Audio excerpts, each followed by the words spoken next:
Hey there, friends. Pastor Jason here. Glad you can join me for our daily devotionals. Today we're in Genesis 11. I know yesterday I thought maybe we'd be jumping to Job.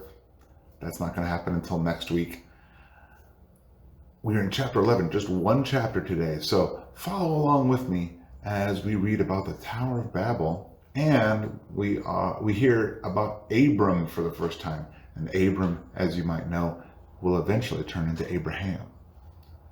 Chapter 11, verse 1.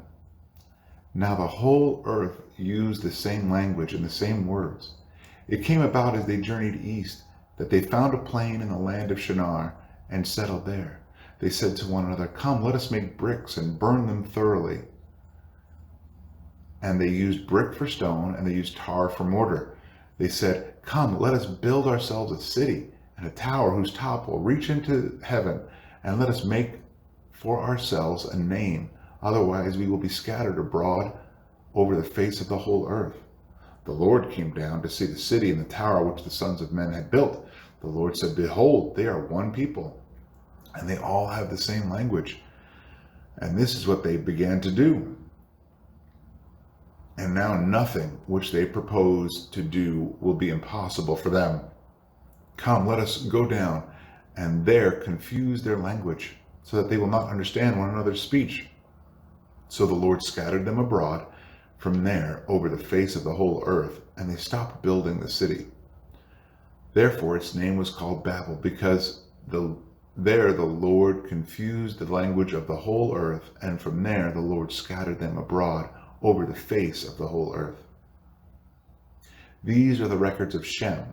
Shem was 100 years old when he became the father of Arpachshad, 2 years after the flood. And Shem lived 500 years after he became the father of Arpachshad, and he had other sons and daughters. Arpachshad lived 35 years and became the father of Shelah.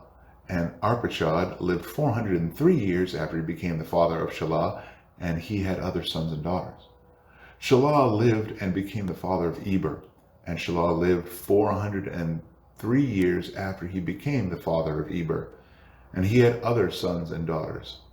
Eber lived 34 years and became the father of Peleg, and Eber lived 430 years after he became the father of Peleg, and he had other sons and daughters.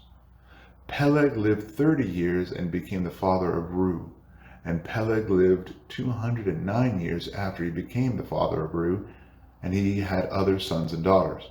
Reu lived 32 years and became the father of Serug, and Reu lived 207 years after he became the father of Serug, and he had other sons and daughters.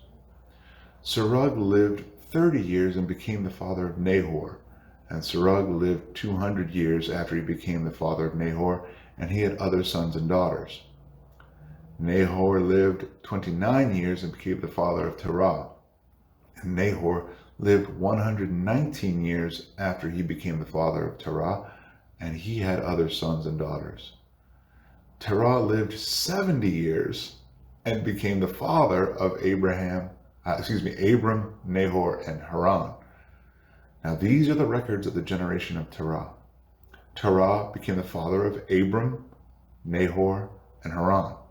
And Haran became the father of Lot. Haran died in the presence of his father Terah in the land of his birth, in Ur of the Chaldeans. Abram and Nahor took wives for themselves. The name of Abram's wife was Sarai, and the name of Nahor's wife was Milcah, the daughter of Haran, the father of Milcah and Iscah. Sarai was barren, she had no child. Terah took Abram, his son, and Lot, the son of Haran, his grandson, and Sarai, his daughter-in-law, his son Abram's wife. And they went out together from Ur of the Chaldeans in order to enter the land of Canaan. And they went as far as Haran and settled there. The days of Terah were 205 years, and Terah died in Haran. Wow, all sorts of things here to quickly cover the Tower of Babel. Notice they were trying to make themselves out godly. They're trying to build their way to heaven. And the Lord puts a stop to it. They were looking to make a name for themselves. They were not looking to glorify the name of the Lord. They were looking to make a name for themselves. And I think that was the big reason why the Lord put the kibosh on the Tower of Babel. Next, we got another genealogy. The Old Testament's kind of full of them. And the names can be troublesome, even for me.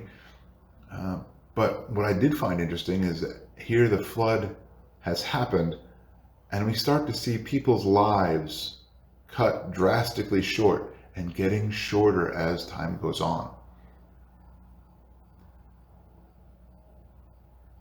And then we get that first mention of Abram. Abram going to be Abraham here shortly. And it's interesting to kind of hear the dynamics of the interplay of who's marrying who and what's going to come about later on when we start talking about the promise to Abram, who would then become Abraham. But as we read the Old Testament, again, we should be keeping our eye out for where Christ might be alluded to. And did you catch it? Early on in chapter 11, there at the Tower of Babel, did you catch it? Verse 7, come, the Lord said, come, let us go down there and confuse their language. Again, another hint to the Trinity. God, the Son, and the Holy Spirit together made that decision to confuse them so that not everything would be, not every plan that they might ever come to would come to fruition. So let me ask you, do you ever find yourself in a place where you're concerned about making a name for yourself rather than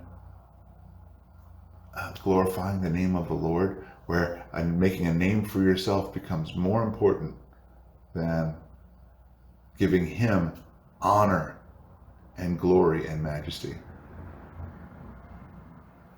Let me encourage you, if that's the case, do yourself a favor. Stop and reorient and be humble and give Christ all the honor and glory that is due to Him, which is all of it. All honor and glory are due to Him. With that, be blessed, be a blessing, and I will see you tomorrow as we jump into a couple more Psalms for a Friday. See you then.